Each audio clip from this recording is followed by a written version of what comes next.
Hey, this is Jim with the Fast Leader Show, and I am at Enghouse Engage's annual user conference, and I'm with Ernie Wallerstein, the president of the Americas for Enghouse Interactive.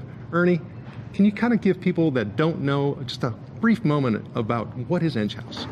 Sure, Jim, thanks. And thanks for being here.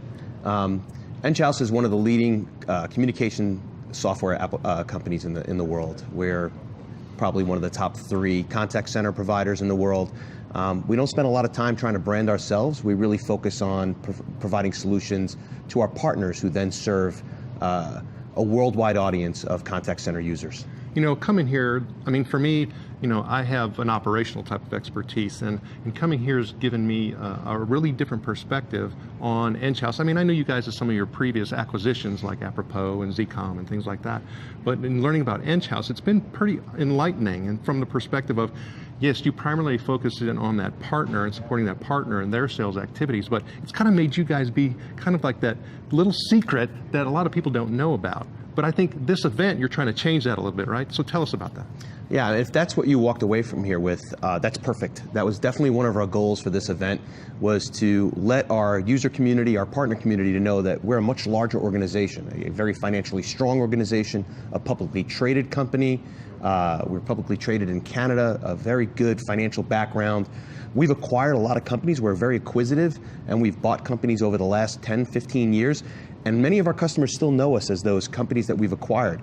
And I think we've done a disservice to them by not sharing with them more of the breadth of the organization, our global footprint, how many people we have here. We have over 1,700 employees. We're in 27 plus countries.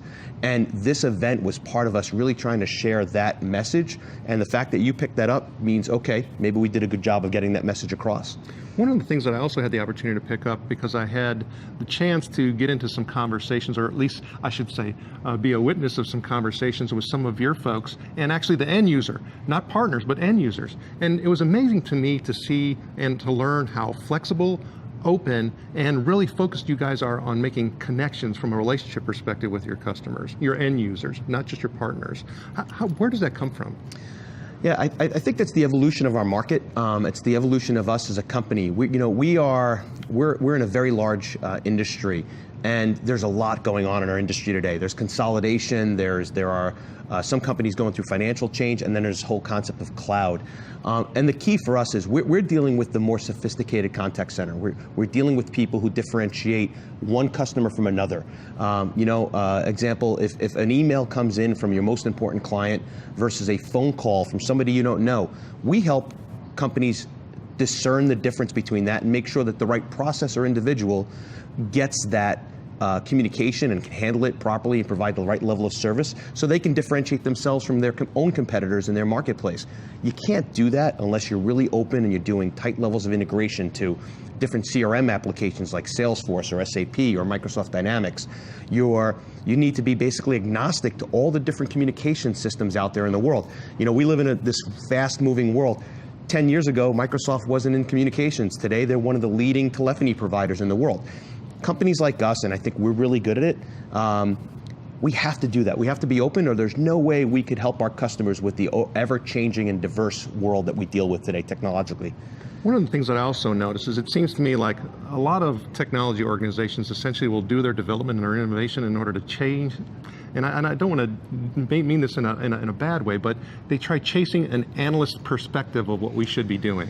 But it doesn't seem like you guys are doing it. It seems like you're more connected to the customer. I appreciate you picking that up. Because sometimes that's a hard thing to do. You know, evangelism isn't the cheapest thing to do at times. You know, sometimes if you're the first voice on a hill, you don't get the credit for it. We take a lot of feedback from analysts. We listen to the analyst community, but there are some trends in the marketplace today that we don't overreact to. We try to keep our eye on the ball. We have a very diverse group of people that work here. We have a great group of partners that provide us feedback. We have a long history of customers that we've been dealing with for over 20 years that give us feedback. And we try not to buy into the hype. I think we really try to stay focused on what the reality is. What are the challenges our customers have?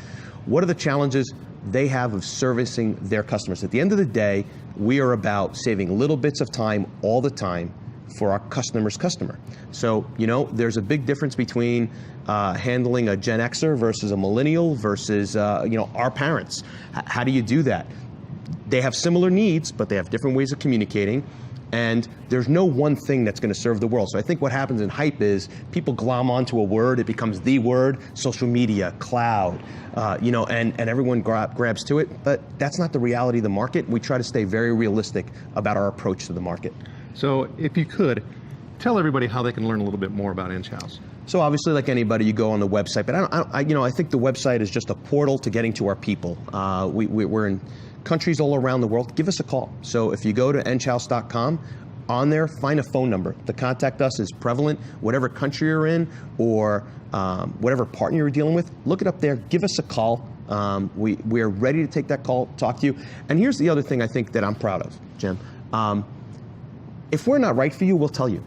If you don't need sophisticated contact center, you're not worried about recording contacts or emails or chats so that you can coach your agents, it's not us. You can get that from a commoditized vendor. You can go to some cloud provider online and provide that and just do that in a real subscription-based model.